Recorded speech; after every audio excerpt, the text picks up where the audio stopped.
Hey guys, Josh here with the CPR Garage. In this episode, I show you how I replace a rear drive shaft U-joint in my 78 F-150. If you've never done U-joints, it's pretty easy. This is the one that goes to the rear end, so you just unbolt the U-bolt straps that hold it in. Then you got these little spring clips that go into a groove. You can see the outline there. This one still needs to come out. And then what I did on the other end, I have a handy dandy piece of pipe welded.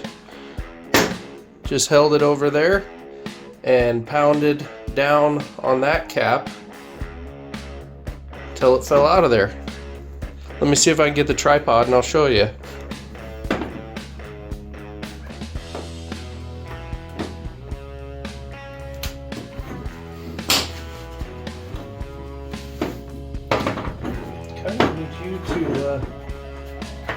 Maybe I can do like this right there.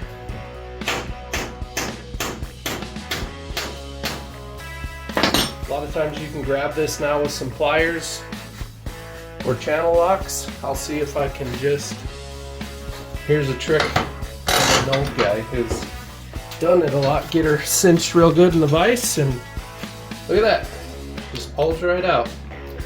Now you can clean all this up and put new U-joints in, unless you're like me and you're screwed, because that is completely shot. We're here now, we got to do this again. Brand new drive shaft that I got from Wrong Auto came with the wrong U-joint. Which somebody might have changed the yoke on my truck at some point, but so here's this one. It is the same length on both attachments, or whatever you want to call it. This is the one we need. So it's the same height here where it goes in the drive shaft, but it's a 1330 here. So this is a conversion joint, or a bastard joint, people call it. So it is a 5-134 Spicer part number. It is for a 1310 and a 1330. So let's show you real quick how to put one of these in without damaging stuff. Now, I used to do a lot of these back in the day when I worked at the four-wheel drive shop, and just got really used to just banging them in with a hammer and doing them real fast because we did a lot of them. But I'm going to show you how to do it without boogering anything up. So you want your grease zerk to face in towards the drive shaft, and you want to clock it the same as the grease zerks that are down at the other end. That way, when you're greasing them, you can turn the drive shaft in the truck and you only have to do it once. Okay, get over there, you can't see nothing. So I took both caps off. I'm going to feed this in there like so. Then I'm going to take one of my caps, make sure all the needles are in there like they should be, because they like to fall out and move around. So I'm going to put that guy down in there. Then I'm going to set it on here, and I need to lift this other end up a little bit. It doesn't have to be totally level, but you want it to be close. And these should go pretty easy because this is all brand new, so I'm just going to use my little dead blow.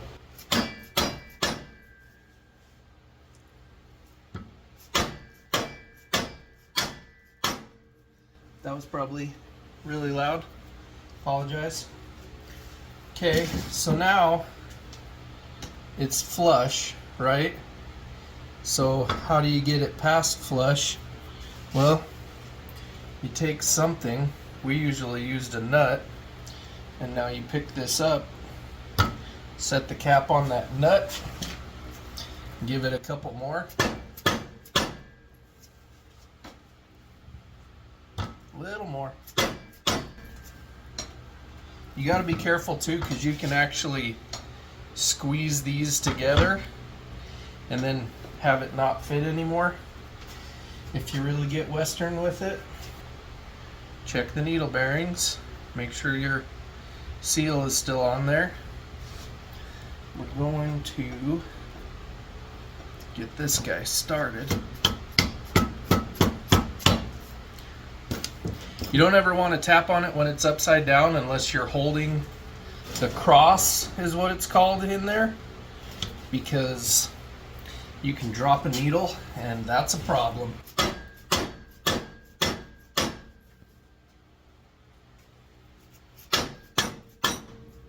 Okay, so that bottom one's about flush now. Check it, make sure it still moves freely. It'll get a little bit tight at the end, but that's okay. So let's put our snap ring in there.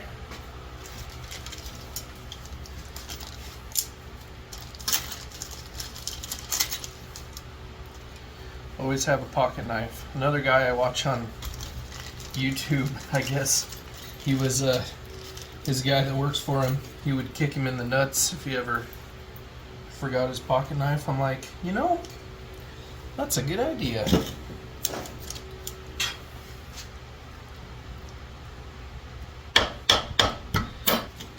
I mean, not that I would ever do something like that, but you know, some people. Okay. So this guy needs a little tappy. Little tappy. Just tap it in. Just tap it in. Give it a little tappy. Okay, and it's tight now, but it's still smooth. If it's really tight and there's like smooth, it gets smoother and rougher, you got a problem. This guy needs to go just a tickle more though. Let's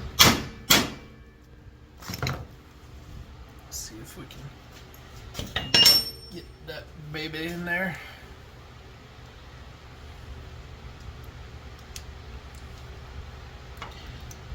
Ooh. Yep, nice. Okay, so that's what that should look like. Check the other one and make sure it's not all pooched out.